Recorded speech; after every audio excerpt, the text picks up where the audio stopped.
Pagbasa mula sa sulat ni Apostol San Pablo sa mga taga-Efeso. Noong unay, patay kayo dahil sa inyong mga pagsuway at mga kasalanan. Sinusunod ninyo noon ang masamang takbo ng mundong ito at napailalim kayo sa prinsipe ng kasamaan, ang espiritong naghahari sa mga taong ayaw pasakop sa Diyos. Ang totoo, tayong lahat ay dati ring namumuhay ayon sa ating laman at sumusunod sa masamang hilig ng katawan at pag-iisip.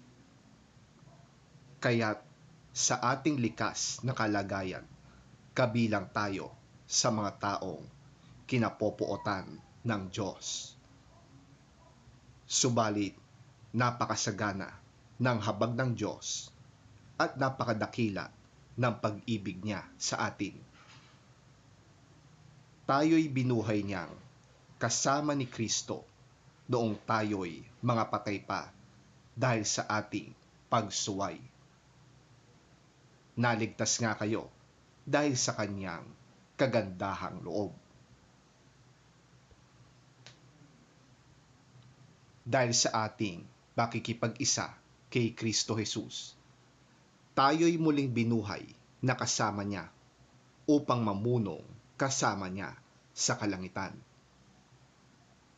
Ginawa niya ito upang sa darating na mga panahon ay maipakita niya ang di masukat na kasaganaan ng kanyang kagandahang loob sa pag-ibig niya sa atin sa pamamagitan ni Kristo Jesus.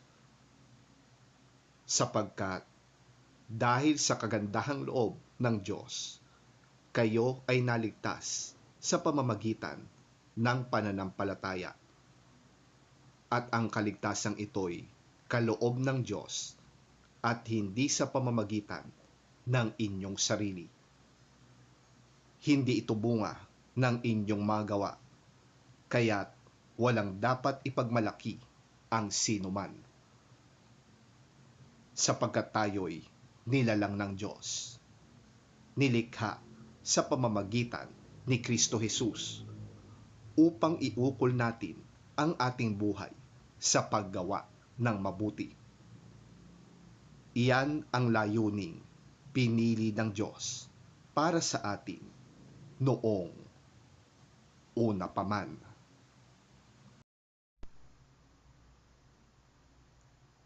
Ang salita ng Diyos. Salamat sa Diyos.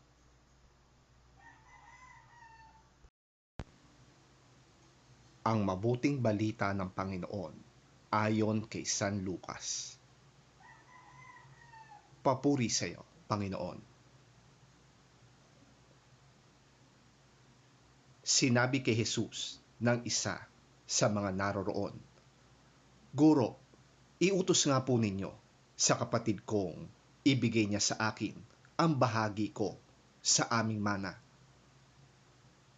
Sumagot siya, Sino ang laglagay sa akin bilang hukom o tagapaghati ng mana ninyo?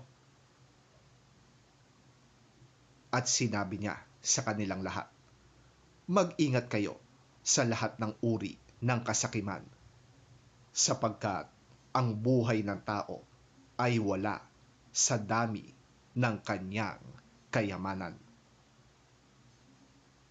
Pagkatapos, isinalaysay ni Jesus ang isang talinhaga. Isang mayaman ang umani ng sagana sa kanyang bukirin. Kaya't nasabi niya sa sarili, Ano ang gagawin ko ngayon? Wala na akong paglagyan ng aking mga ani. Alam ko na, ipagigiba ko ang aking mga kamalig at magpapatayo ako ng mas malalaki. Doon ko ilalagay ang aking ani at ibang ari-arian. Pagkatapos ay sasabihin ko sa aking sarili, marami ka nang naipon para sa mahabang panahon.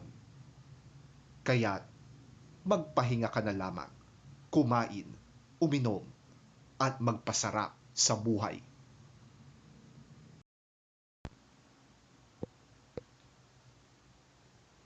Ngunit sinabi sa kanya ng Diyos, "Hangal, sa gabi ring ito'y babawian ka na ng buhay." Kanino ngayon mapupunta ang mga inilaan mo para sa iyong sarili? Ganyan ang sasapitin ng sinumang nag-iipon ng kayamanan para sa sarili, ngunit dukha naman sa paningin ng Diyos.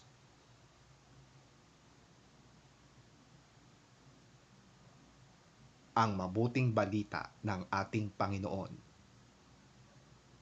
Pinupuri ka namin, Panginoong Hesukristo. Someone in the crowd said to him, "Teacher, tell my brother to divide the inheritance with me."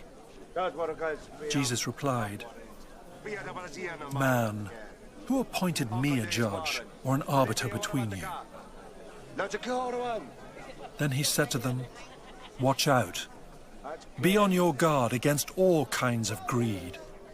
Life does not consist in an abundance of possessions." And he told them this parable. The ground of a certain rich man yielded an abundant harvest. He thought to himself, "What shall I do? I have no place to store my crops." Then he said, "This is what I'll do. I will tear down my barns and build bigger ones, and there I will store my surplus grain. And I'll say to myself, you have plenty of grain laid up for many years. Take life easy, eat, drink, and be merry." But God said to him, "You fool, this very night your life will be demanded from you.